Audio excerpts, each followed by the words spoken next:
Chris Voss gave me a huge 1 year's worth of subscriptions on Patreon, and I'm grateful to him for bringing you today's video.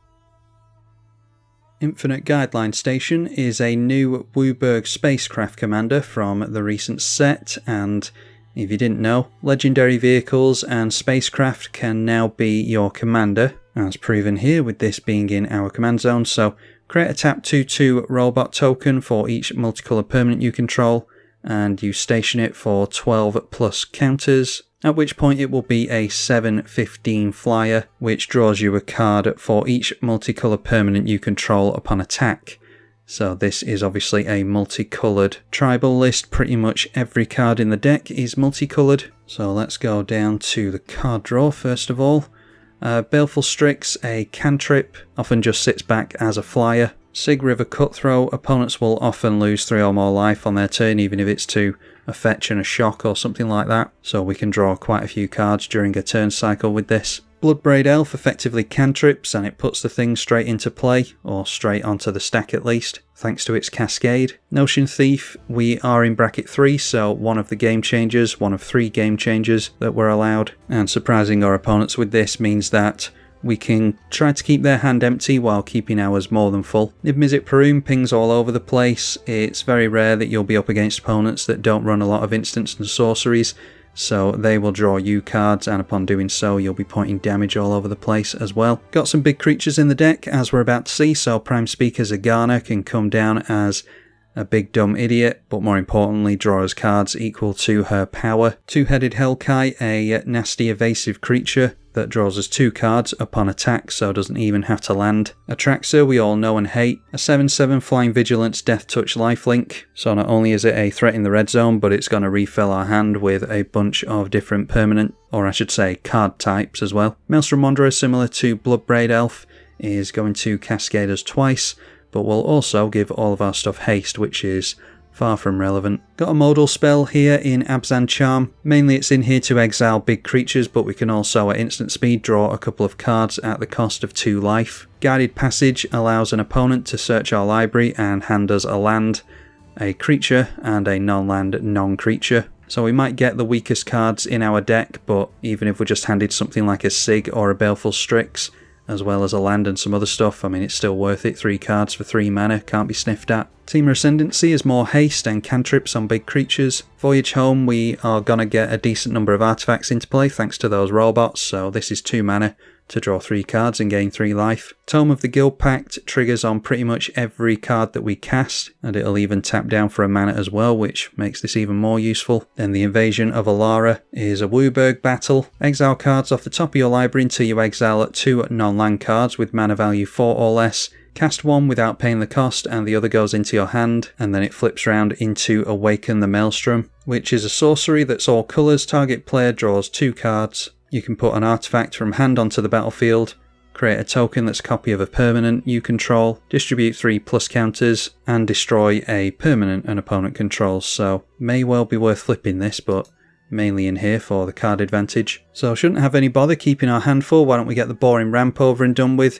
Usual stuff like Farseek Nature's Law. In my WUBRG lists, I tend to focus the mana base around forests, but dual lands and tricycle lands that are forests, so that you can use some of the best land ramp in the entire format. But we've got 2 colour cards in here as well, such as Lotho, which triggers not only on our second spell, but everyone's second spell, so likely going to be getting a lot of treasure from this. The treasure, tap for a mana of any colour, so that'll really help with fixing. Planar Genesis is likely going to put a land into play at instant speed. Trace of Abundance, a multicoloured aura, which will protect a land with Shroud and have it tap for an additional mana. Dryad of the Elysian Grove allows 2 land drops a turn and fixes our colours. Feoboro Elder often go into swinging as a 5/5 and then tap for 5 mana afterwards. Falagi is all colours and gives our multicoloured spells Convoke. With Convoke, it's not just the generic cost that you can pay for, you can pay for the coloured pips as well, so this would tap down for any colour into one of our Convoke spells, of which there are plenty in the deck, as you're aware by now. Widespread Thieving has Hideaway, and whenever we cast a multicoloured spell, make a treasure token.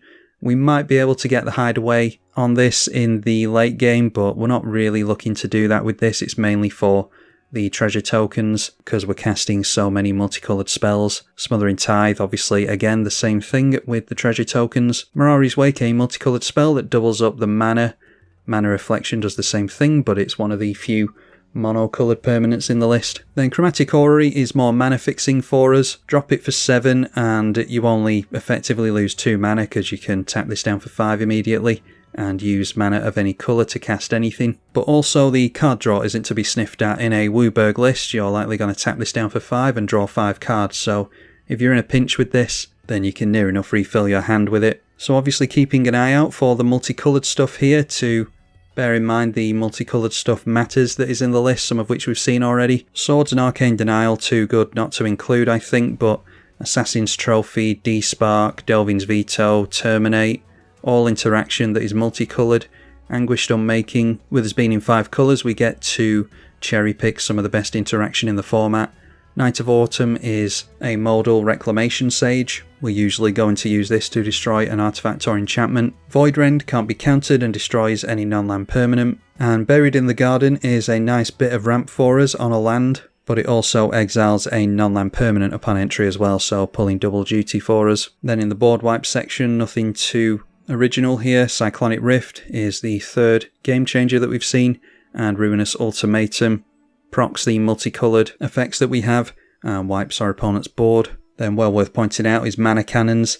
Whenever you cast a multicoloured spell, speaking of the multicoloured matter stuff, deals X damage to any target where X is the number of colours the spell is. So Assassin's Trophy will shock something, the Void Rend will lightning bolt something, same with Ruinous Ultimatum. This can just sit there and throw damage all over the place, pile it onto a big creature to get rid of it, or constantly peck away at your opponents, whichever is the most intelligent play at any given time. But this is well worth an include as a mono-coloured permanent. So I'll keep mentioning some of the multicoloured matter stuff. Let's have a look at some buffs that we can get going here. Knight of New Alara from all the way back in the Alara block. Each multicoloured creature you control gets +1/+1 for each of its colours. So if you've got a 5 mana commander, for instance, then that will get +5/+5 with this in play. The Karvu tokens from the Jared are going to be 3 A8s instead of 3 3s with the Knight of New Alara. Rien, more buffs. This is +1 to multicoloured creatures' power, and whenever a multicoloured creature we control dies, it goes back to hand at the end step. Scion of Draco looks at colours and gives various keywords, likely only going to come down for a couple of mana. Vigilance white, Hexproof blue, Lifelink black, First Strike red, and Trample green. Then we've got some multicoloured matters token generators as well. Cast a spell that is multicoloured, make a 1/1 human for chump blocks. If Jensen sees a WUBRG spell, then it will make an angel, otherwise it's scry 1. General Ferrus Rockerick looks at multicoloured spells and makes 4/4 golems, so those will mount up very, very quickly. This thing's an army in a can that will become a threat all by itself. Leyline of the Guild Pact fixes the colours on our lands, but it also turns all our non-land permanents into all colours. So with something like the mana cannons that we saw previously, it means that every spell is going to be all colours, so there'll be a lot of damage getting thrown around with that. The Jensen we literally just looked at, all the spells into Jensen with the Guild Pact in play is going to be making angels, so lots of little mini combos available to us. Saheeli is going to create a token copy of our commander oftentimes. The copy will die to the legend rule, but it gets exiled anyway. You'll still get the ETB to make more robot tokens, making it much more easy to crew your commander, or just go wide on your opponents. And then just a couple more things to cover here. Some protection in the Thopteryx. Obviously this is a 2-colour creature as well, so ward on all of our legendary stuff. Hajar protects all our legendary creatures with Indestructible once it's sacrificed. Again, a 2-colour spell for us to cast. Greaves is an obvious one. Cutsil, a 2-colour Grand Abolisher, and we'll get a little bit of card draw from this as well, but keeping your opponents from doing stuff on your turn is really good. Rhythm of the Wild for a bit more haste, and it keeps your spells from being countered, similar to the Cutsil. Then Annie Joins Up enters as a legendary enchantment, deals 5 damage to a creature or planeswalker, but more importantly, when a triggered legendary creature triggers, it triggers for you an additional time, so that's actually helpful with stuff like the Thopteryx. This cares about legends. You can actually build this as a legends deck, which I didn't do here, but you'll get double the ward with something like Annie. More importantly, swing in with your commander. You draw 2 cards per multicoloured permanent you control. Sidri can give our big evasive commander Death Touch and Lifelink for 2 mana, but it can also activate on the commander to turn it into an artifact creature. It will have less power and toughness, but it will still have the keywords. Even though it hasn't been stationed, it will be able to swing in as a creature thanks to the activation on this. So that's a nice bit of tech to cheat our commander into the red zone if we don't want to tap down the robots. And then one that I have very high hopes for, this should really give our opponents a headache if they want to beat us in the red zone. If you control a permanent of each colour, prevent all damage that will be dealt to you. So if you remember the ley line of the Guild Pact, this will make all of our non-land permanents all colours. So this, along with the Spirit of Resistance, ironically this will actually make the Spirit of Resistance all colours. We can't be dealt any combat or non-combat damage. Of course, if this is just sat here with our commander in play, then we can't be dealt damage there either, but the Guild Pack makes it even easier. So that's that. Cast a load of multicoloured spells, get a load of multicoloured permanents into play, follow it up with the Guideline Station, crew it up, swing in, refill your hand, and you'll be off to the races. Yeah, starting off here with a little bit of card draw, some protection. It's not the best, but I don't think it's bad enough to ship back. Be nice to get into a fetch for some Surveil lands in the early game. We are last in the turn order, so that automatically makes things a bit more difficult. Up against 2 Vasa, Wart, and the Dragon. Impact Tremors for Wart, and we've seen a Birds of Paradise from 2 Vasa, so could see the commander. No, instead we see a different Enchantress, the Cetizen Champion. See a 2 mana creature, obviously multicoloured, so this is something that we could do on turn 4, or turn 3 even, because hopefully we'll ramp ahead here. I'll just go for the Planar Genesis now. And we do manage to get into one. That is a tap land, putting on the bottom, Voyage Home, Bring to Light, and Rien. And that means that if the mana's right, which I don't think it is, I was hoping we'd be able to go for the two drops now. But we've got 2 white pips when we wanted 2 blue pips, so unfortunately not. A Garruk's Uprising for the Dragon. Young Pyromancer's going to start making small elemental tokens. Have Eidolon of Blossoms as well. Hopefully we'll ramp into Ruinous Ultimatum soon enough. And there's a Lush Portico for us, which hopefully we can play this turn. Yeah, we can if we go for Saheeli next turn. We'll go for the Goldforged Thopteryx now. There's not really much point in knocking Summoning Sickness off Saheeli as soon as we can, because we can't really do anything with her too soon anyway. And another land I think we can put in the graveyard. So we're a little bit stuck on blue and black mana, but apart from that we're looking alright. Dragon's Horde for the dragon player, might be missing a land. He does miss a land. Krenko's Command makes tokens into the Impact Tremors, not only one from the Young Pyromancer but the 2 Goblin tokens as well. On Sarah's Wings, +1/+1 Flying Vigilance and Lifelink, so cantrips twice, and this will go up to a 4/6, buffs even further with a Rancor. So now a 7/7, and yeah, I had a feeling he'd do that. Swinging in towards us, I think I'd definitely be going in at the Wart player there, but we'll take the damage. Going below 30 already. So do we just try and sprint ahead with Mirari's Wake? Usually don't get round a turn cycle with this, especially this early in the game, but I think I'll try and go for it here. We've got more chance of landing the Ruinous Ultimatum if we manage to have it survive here. There's a Brainstorm for the Dragon, so draw 3, put 2 on top. Be interesting to see if he has a land in the top 3 cards of his library. We know that he's not drawing into one for the next couple of turns. Well, he might do with the Sylvan Library. Gets to look at the top 3. So that's 2 new cards he'll get to see next turn, but still didn't see a land. There's likely to be a lot of removal in Tatyova's deck as well, but instead goes for a Troubling Pairs because he's not drawing enough cards apparently. He's already got 7. Draws 2 into the Enchantresses, and then a Noble Hierarch as well, so ends the turn with a full grip. But I think if we can wrath the board, it will be good to get rid of the 2 Enchantresses here. He's got 2 of the best ones in his deck in play at the moment.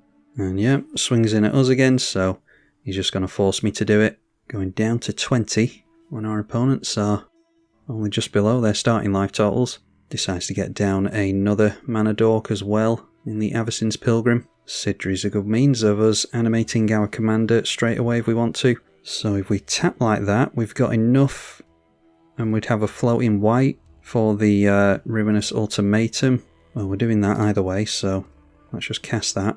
And does the dragon player have counter magic? Heroic Intervention is fine. Good to get it out of their hand. I'm not particularly worried about blowing up all this stuff anyway. He'd probably just scoop if this landed on the dragon. So the Enchantress player is definitely the one we wanted to deal with there. The Rancor goes back to hand, so that's +2 and trample for a green.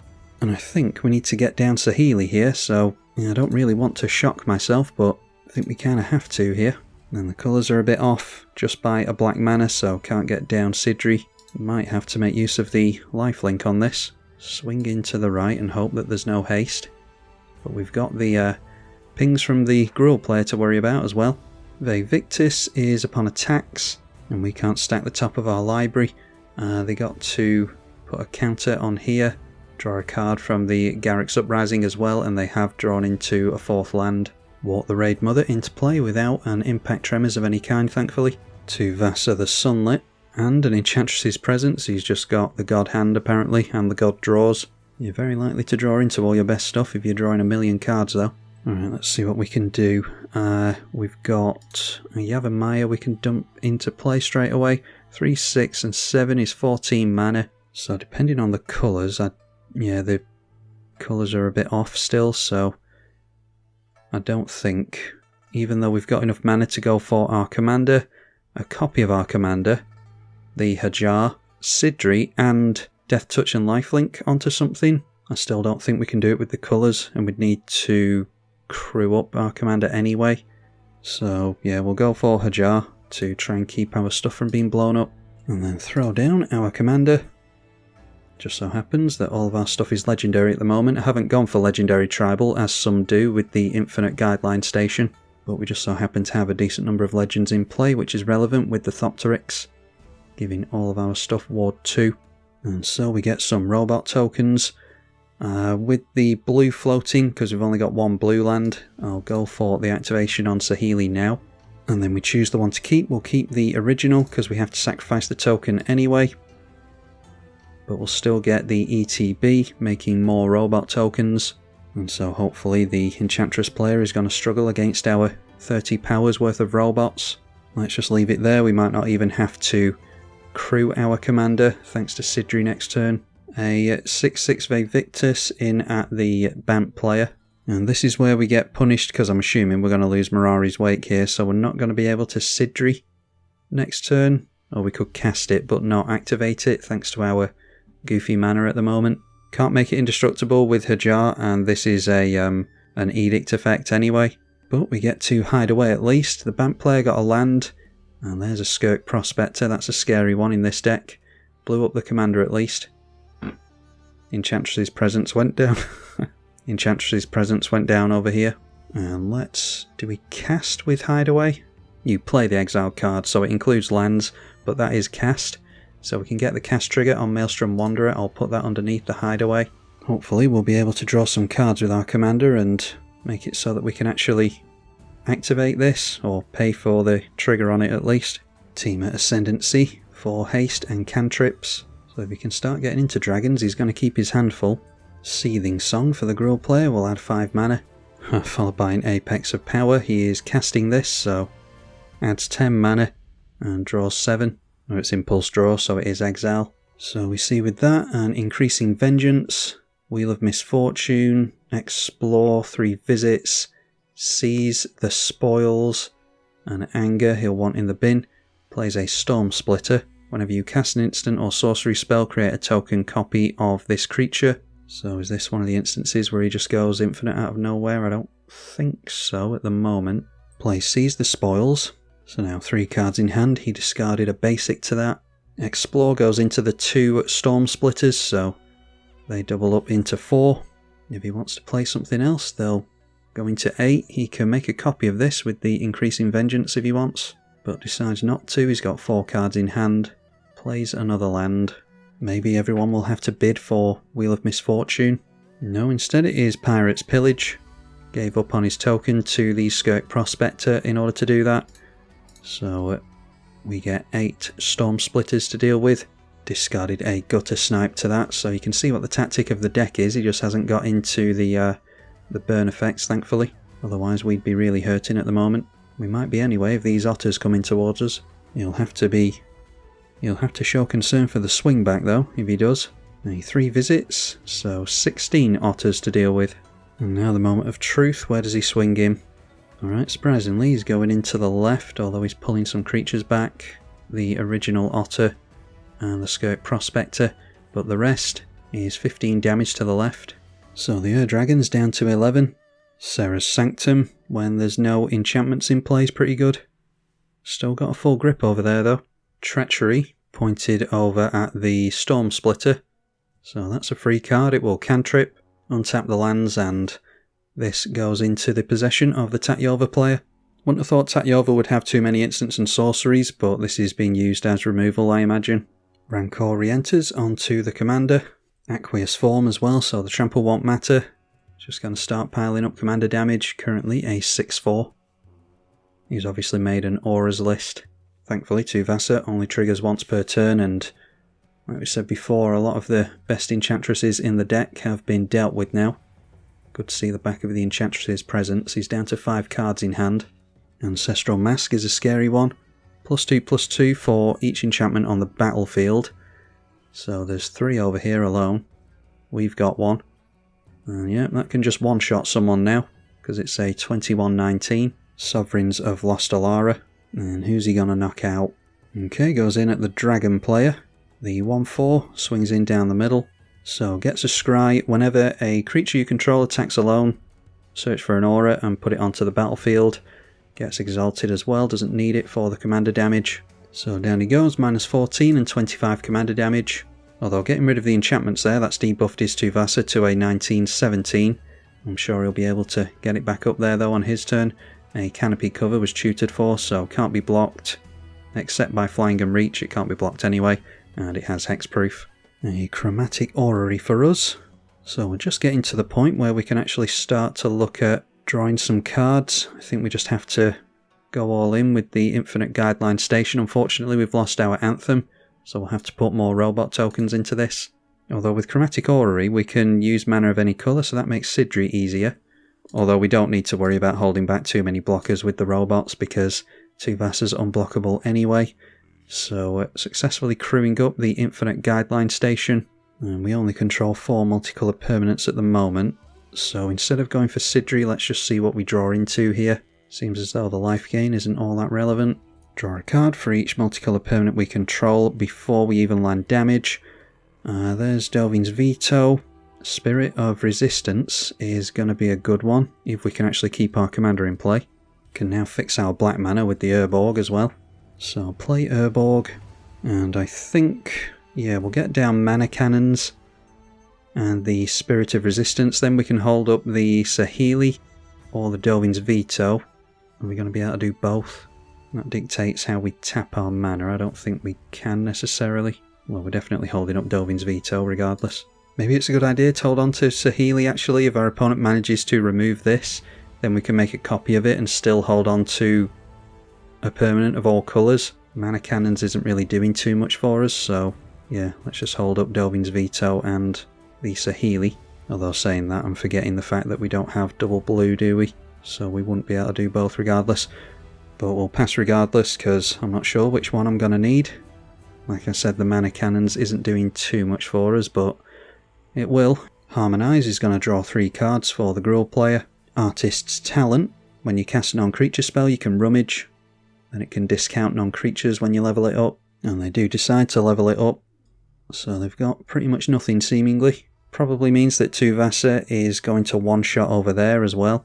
Although it is noteworthy that the Skirt Prospector can sacrifice itself, so they've got 3 mana held up for something.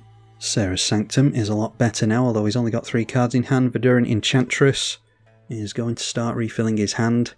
The Tuvasa is up to 22 power, so again it can one-shot someone. And Songbird's Blessing. Reveal cards from the top of your library until you reveal an aura, put it onto the battlefield. They'll draw with the Commander and the Enchantress. They still don't have a means of flying at the moment though, thankfully. You would think that this thing has flying, what with them being literal clouds, but doesn't for whatever reason. So yeah, we should still be able to get through with our Commander. Mystic Remora is an easy one to draw cards with. 3 cards in hand, but only has access to a bunch of white mana at the moment. Not worthy all the lands can tap for Bayou colours. Wouldn't have thought he'd make use of that though.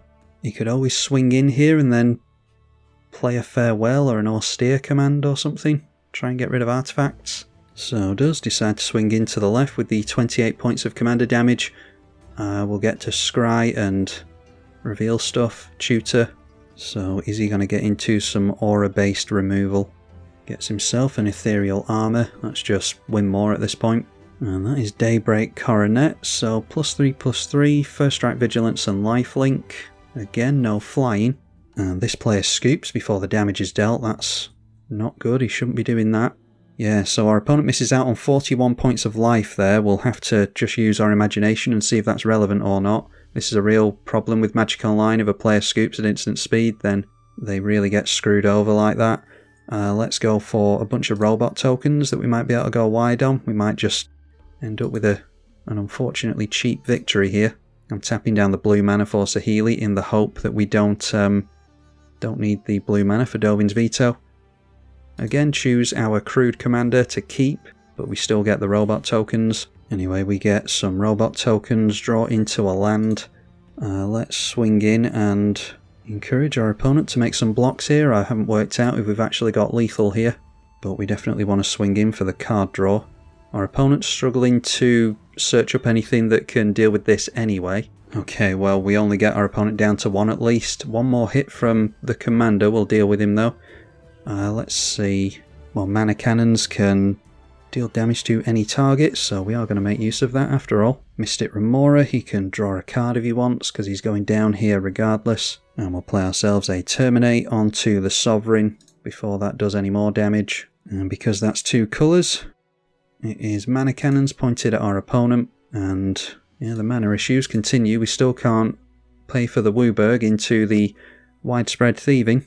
I'm going to risk letting our opponent draw again with Mystic Remora in the hope that he doesn't draw into Teferi's Protection or something like that. We could always Dovin's Veto into it anyway. Oh, actually, we did make a treasure token into the widespread thievery, didn't we? I forgot about that. So we could have paid for it and got a Maelstrom Wanderer there, but it was much safer to hold up the mana the way we did.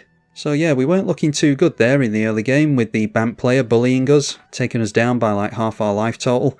And he got screwed right at the end there. I think there was one more turn left in that game, although it didn't look as though he could deal with the white enchantment that stopped the damage. And if it was a non-creature spell that he was going to cast in order to deal with it, then we could have countered. So I think it's safe to say that we would have won that one anyway, but our opponent should have been given the chance to play it out. And that selfish player scooped with only 5 seconds left on his game, so obviously removed the lifelink there. Anyway, it's Magic Online, so these things happen. But hopefully you got a decent showing of the Infinite Guideline Station. I'm glad we got to show off the power of that enchantment towards the end there. That definitely kept us in the game. If you have any includes you think should go in here, or you want to see more from the deck, then let me know in the comments section. Big thank you to the patrons for single-handedly keeping me around on this Magic the Gathering YouTube channel as well. I'm tribalkai. Thank you for watching.